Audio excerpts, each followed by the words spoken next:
जय हिंद दोस्तों इस लेक्चर में हम प्रीवियस ईयर क्वेश्चंस ज्योग्राफी के, लोकेशनल ज्योग्राफी के और उनके लिंकेजेस की बात करेंगे।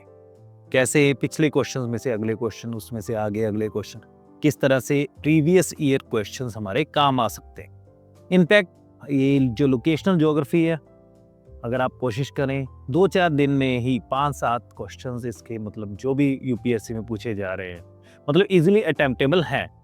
अदरवाइज आप 5-7 क्वेश्चंस अगर किसी भी सब्जेक्ट के देखते हो तो उसमें काफ़ी समय लगता है। बट अगर लोकेशनल ज्योग्राफी उसको अच्छे से समझा जाए, तरीके से देखा जाए, 2-4 दिन में 5-7 क्वेश्चन आप इजीली इसके अटेम्प्ट कर सकते हो। चलिए आज हम इसके लिंकेजेस देखते हैं, प्रीवियस ईयर क्वेश्चन का एक एनालिसिस करते हैं। फर्स्ट क्वेश्चन और इसके ऑप्शंस। आगे लिंकेजेस में ये क्वेश्चन कितना ज़्यादा काम आएगा, तो 1 by 1 हम ऑप्शंस और क्वेश्चंस दोनों देखेंगे। Two important rivers, one with its source in Jharkhand and another with its source in Odisha। तो ये ब्राह्मणी रिवर की बात हो रही है। तो ब्राह्मणी रिवर जो है ये भीतरकनिका में, ठीक है जी, ब्राह्मणी और वैतरणी भीतरकनिका में दोनों मिलते हैं। तो यानी कि अब ये भीतरकनिका, चंडीपुरौंसी, सिमलीपाल आगे आएंगे क्वेश्चंस में, रेपिटेशन होगा। तो यही चीज़ हमने आज चेक करनी है। तो इसका आंसर जो है भीतरकनिका है। ये जो रिवर्स हैं अगर आप इसको अभी देख लो कहाँ से ओरिजिनेट हो रही हैं, कहाँ से कौन कौन सी स्टेट्स पास हो रही हैं, तो आगे आपको काफ़ी क्वेश्चंस में हेल्प मिलेगी। तो जो लास्ट क्वेश्चन था वो 2011 का था, अब ये 2012 का। अब आपने 2011 में अच्छे से पढ़ लिया भीतरकनिका के बारे में। अगर आप यहाँ पे भीतरकनिका को एलिमिनेट कर पा रहे हो तो आपका आंसर क्लियर है। 2 को एलिमिनेट कर दीजिए, 1, 3 and 4 is the correct answer. क्योंकि लास्ट ईयर आपने पढ़ा था भीतरकनिका अगर आप प्रीवियस ईयर क्वेश्चन में अच्छे से पढ़ चुके होते तो आपको पता होता है ये टाइगर रिजर्व नहीं है, it is only known for the largest crocodiles on the planet. तो आगे भी हम इसी तरह से क्वेश्चन जोड़ते चले जाएंगे। नेक्स्ट क्वेश्चन, अब ये थर्ड क्वेश्चन आपका 2015 का सिविल सर्विसेज प्रीलिम्स 2015। अब प्रीवियस 2 क्वेश्चंस में आप भीतरकनिका भी पढ़ चुके हो, केलादेव घाना भी देख चुके हो, ठीक है जी। भीतरकनिका एक स्वैम्प एरिया है, केलादेव घाना भी एक swamp area, Sultanpur national park Gurgaon के पास है। So answer is B, Keibul Lamjao national park, ठीक है जी। इसी तरीके से जो भी मतलब नेशनल पार्क्स आ रहे हैं, रिवर्स आ रही है, वो कैसे आगे से आगे जुड़ती चली जाएंगी, ये चीज़ हम देख रहे हैं। So the basic point is कि आपके लिए प्रीवियस ईयर क्वेश्चंस कितने इंपॉर्टेंट है और आपको एक पर्सपेक्टिव मिल जाता है कितनी डेप्थ में पढ़ना है और क्या पढ़ना है। अदरवाइज हम लोग नोट्स पढ़ते रहते हैं, प्रीवियस ईयर क्वेश्चन चेक नहीं कर रहे। तो इस सीरीज में आगे और भी हम 2-3 लेक्चर्स डेवलप करेंगे। चलिए नेक्स्ट क्वेश्चन 4 में कुछ रिवर्स हैं, ट्रिब्यूटरीज पूछी हुई हैं गोदावरी की। तो Vamsadhara directly fall into Bay of Bengal है, Pennar directly fall into Bay of Bengal. तो पिछले क्वेश्चंस को और इस क्वेश्चन को मिला के आगे आपके कई क्वेश्चंस में काम आएगा। नॉर्मली बिल्कुल सिंपल क्वेश्चन है, इंद्रावती और प्राणहिता दोनों गोदावरी की ट्रिब्यूटरीज है, ठीक है जी। चलिए नेक्स्ट क्वेश्चन देखते हैं 5th, तो जिसका सबसे पहला क्वेश्चन इस लेक्चर का जो था जिसमें आंसर भीतरकनिका था, उसमें एक ऑप्शन थी चंडीपुरौंसी, लेकिन हम लोग तो बस पढ़ के छोड़ देते हैं। अगर आपने ध्यान से देखा हो उसमें चंडीपुरौंसी एक ऑप्शन थी, आपने स्टडी करने की कोशिश ही नहीं की होगी चंडीपुरौंसी क्या था। तो यहाँ पे आंसर चंडीपुर में 5 किलोमीटर जो सी है वो पीछे चला जाता है लो टाइड में, 5 किलोमीटर आगे आता है हाई टाइड में। इस तरीके से ये क्वेश्चन आपके लिंकेजेस में एक दूसरे के साथ जुड़ते चले जाते। तो अभी आपका ये क्वेश्चन नंबर 6 है। इसमें मेन कंफ्यूजन है भीतरकनिका और चंबल रिवर, क्योंकि न्यूज़पेपर में चंबल भी आता रहता है तो भीतरकनिका भी आता रहता है। तो Bhitarkanika it is only known for crocodiles, यहाँ घड़ियाल नहीं पाए जाते। घड़ियाल पाए जाते हैं चंबल रिवर में। कुछ दिन पहले न्यूज़पेपर में भी आया था, मध्य प्रदेश में चंबल रिवर में पाए जाते हैं। तो भीतरकनिका तीसरी या चौथी बार रिपीट हो रहा है। नेक्स्ट क्वेश्चन 7th क्वेश्चन है, कुछ रिवर्स हैं बच्चों। इस क्वेश्चन में बच्चे काफी कंफ्यूज थे, इतने मुश्किल क्वेश्चन कैसे तैयारी होगी, छोड़ दो तैयारी, बड़ा मुश्किल है। लेकिन आप ऑप्शंस देखिए जरा, ब्राह्मणी ये उसी क्वेश्चन से आया है जिसमें आंसर भीतरकनिका था, सबसे पहला वाला क्वेश्चन इस लेक्चर का। वंशाधारा अभी पढ़ा हमने, सुवर्ण रेखा, नागावली, यानी कि अगर आप ब्राह्मणी को एलिमिनेट कर दो तो 2 ऑप्शंस खत्म हो जाते हैं, 1 and 2, 1 and 3। लेकिन अगर आपने प्रीवियस ईयर क्वेश्चन से वंशाधारा को देखा तो वंशाधारा और नागावली 2 रिवर्स हैं जो बिल्कुल short, basically bay of Bengal में ईस्टर्न घाट से फॉल करती है, बिल्कुल शॉर्ट है, छोटी रिवर्स है। तो इस तरह से ये क्वेश्चन जो है पिछले क्वेश्चन से ही निकला हुआ क्वेश्चन, इसलिए previous year question are very important. चलिए अभी सेकेंड थीम में वर्क कर रहे हैं हम। तो सेकेंड थीम इसमें मानस नेशनल पार्क, मानस रिवर से रिलेटेड क्वेश्चंस हैं।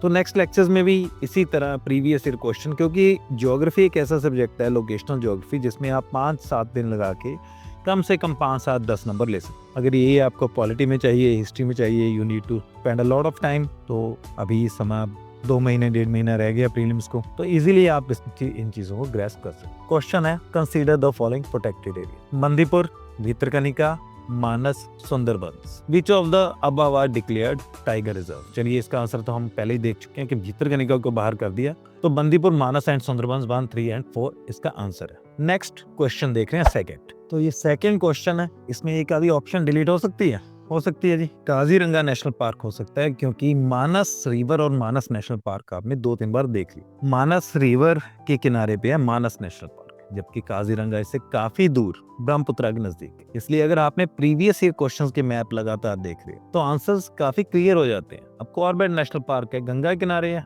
आप क्लियर देखो, गंगा के किनारे नहीं है, राम गंगा के किनारे है। Silent valley national park Kaveri के किनारे नहीं है, सेंट्रल नॉर्थ सेंट्रल केरला में, तो कावेरी तो उससे काफी ऊपर से निकल जाती है। लोकेशनल ज्योग्राफी बड़ी इंपॉर्टेंट है। मानस रिपीट हो रहा है बार बार। अगर आप पिछले 15 साल के क्वेश्चन रिपीट करके चलते हो, एटलीस्ट 3 या 4 क्वेश्चन में आप कह सकते हो आपको बेनिफिट इजीली हो सकता है। तो थर्ड क्वेश्चन है, अगेन मानस यहाँ पे है।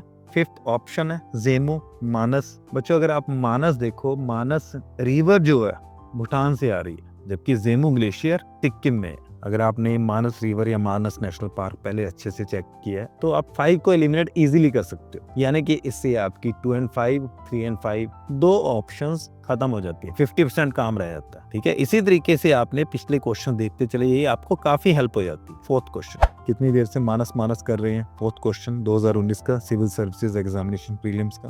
तो मानस को तो आप इजीली बाहर कर दोगे, क्योंकि टेम्परेट अल्पाइन जोन में नहीं है, ये तो मैदानी इलाके में है। ये तो मानस नदी के किनारे है, तो अल्पाइन नहीं है, कोल्ड डेजर्ट में, कोल्ड एरिया में नहीं है। ठीक है जी। Namdapha national park, Neora valley national park, एक ऑप्शन आपकी बाहर हो चुकी है, मानस नेशनल पार्क। इसका आंसर जो है valley of flowers national park है। नेक्स्ट थीम में अभी देखेंगे कि कैसे इसके साथ भी क्वेश्चन जुड़ते चले जाए। थीम 3 का फर्स्ट क्वेश्चन है, ये क्वेश्चन नामदफा से जुड़े हो, पिछली थीम से भी जुड़े हो। Nokrek biosphere reserve, Garo hills आपको सबको पता ही है, मेघालय में। Loktak lake Barail range, Namdapha national park, Dafla hills. इसको हम मैप में देख रहे हैं, ये जो आपको डाफला हिल्स वाला मैप है, तो डाफला हिल्स वाले मैप में आप देख रहे हो डाफला हिल्स काफी लेफ्ट में है, नामदफा नेशनल पार्क काफी राइट में है। ये बार बार यहाँ पे रिपीट होगा, नेक्स्ट क्वेश्चंस में भी देखेंगे। अब मैप में ध्यान से देखिए कि Namdapha national park Dafla hills में नहीं है, डाफला हिल्स अरुणाचल के लेफ्ट में है, यानी कि वेस्ट में है, कि नामदफा नेशनल पार्क बिल्कुल एक्सट्रीम ईस्ट में है।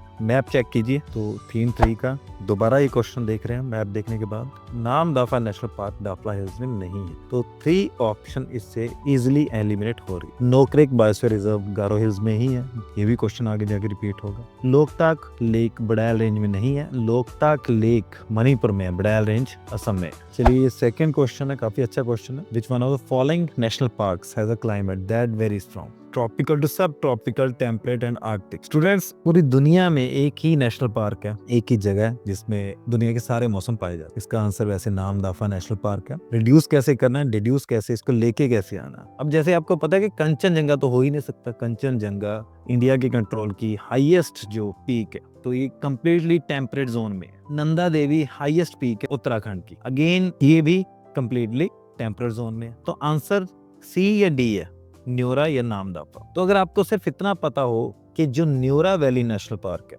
बंगाल में, नामदफा नेशनल पार्क अरुणाचल में, तो इससे भी आप गैस कर सकते। लेकिन आपने पहले भी पढ़ा हुआ है Namdapha national park Dafla hills, अगर वो क्वेश्चन आपने अच्छे से देखा होता तो 2015 का ये क्वेश्चन आप इजिली अटेम्प्ट कर सकते। 2019 का ये क्वेश्चन देखिए, क्वेश्चन नंबर 3, कितना इंटरेस्टिंग क्वेश्चन है। यहाँ पे आप लोगों ने नामदफा और न्योरा पहले ही एलिमिनेट कर दिए, क्योंकि अभी आपने पढ़ा कि इनमें कई तरह के मौसम पाए जाते हैं।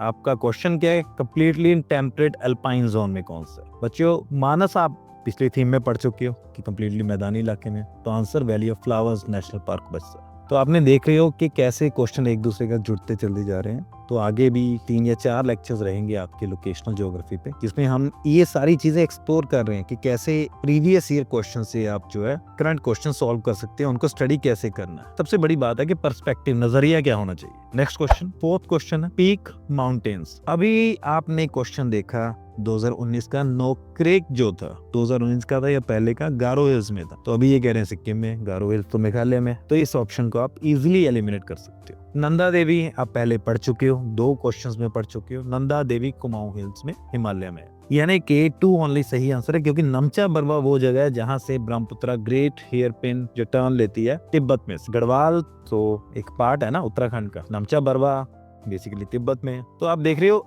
नंदा देवी, नोकरेक, ये सारा कुछ आपको प्रीवियस ईयर क्वेश्चन से मिल रहे हैं। तो ये 2022 का लेटेस्ट रिसेंट का ही क्वेश्चन। कोलारू थीम पे वर्क कर रहे हैं। कोलारू थीम का फर्स्ट क्वेश्चन देखिए, which of one of the following pair is not correctly matched. Kolleru river Krishna. Kolleru एक अलग से लेक है। कोलारू कृष्णा और जो है गोदावरी के डेल्टा में है, दोनों के सेंटर में। तो यहाँ पे आप सेकंड वुलर लेक जेलम भी देख सकते हो, तो करेक्टली मैच्ड है। ये दोनों आपके कई क्वेश्चंस में आगे काम आएंगे। चलिए नेक्स्ट क्वेश्चन देखते हैं, second question. Second question, Kolleru lake confluence of Musi and Krishna. इसको एलिमिनेट कर दिया, आपका काम ही हो गया, वन ओनली आंसर आ गया। क्योंकि अभी अगर आपने 2010 में पहले पढ़ा है कोलारू लेक, मूसी और कृष्णा काफी पहले मिल जाते। कोलारू अलग से लेक है, कृष्णा के साथ इसका कोई लेना देना नहीं है। कृष्णा रिवर से अगर फ्लडिंग होती है तो कोलारू में जरूर जाता है पानी। कृष्णा और गोदावरी दोनों के डेल्टास के बिल्कुल सेंटर में है। देखिए दूसरा क्वेश्चन कितना सिमिलर है फर्स्ट क्वेश्चन के। थर्ड क्वेश्चन है, डायरेक्टली कोलारू पे तो नहीं है ये क्वेश्चन, इसका आंसर कोडाई कनाल है, बट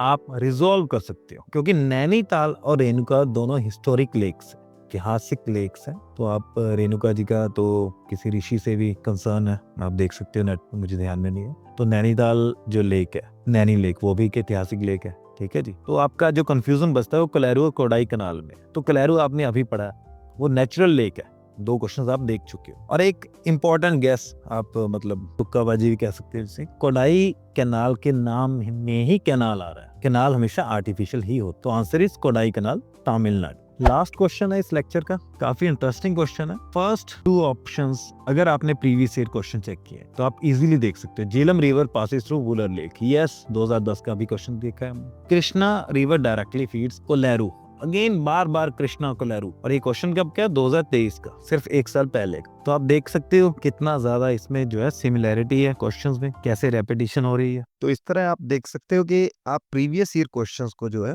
इग्नोर नहीं कर सकते। They are helpful in at least 20 to 30 question, अगर आप हिस्ट्री, पॉलिटी, ज्योग्राफी, साइंस सारा कुछ कंसीडर करते हैं। तो इस तरह से हम और लेक्चर लेके आएंगे कैसे यूपीएससी की प्रिपरेशन को सिंप्लीफाई बनाया जा सकता है। आगे लेक्चर्स को फॉलो करते रहिए, देखते रहिए, एंड प्लीज अपना रिव्यू भी दीजिए। आपका रिव्यू हमारे लिए बहुत महत्वपूर्ण है। Thank you.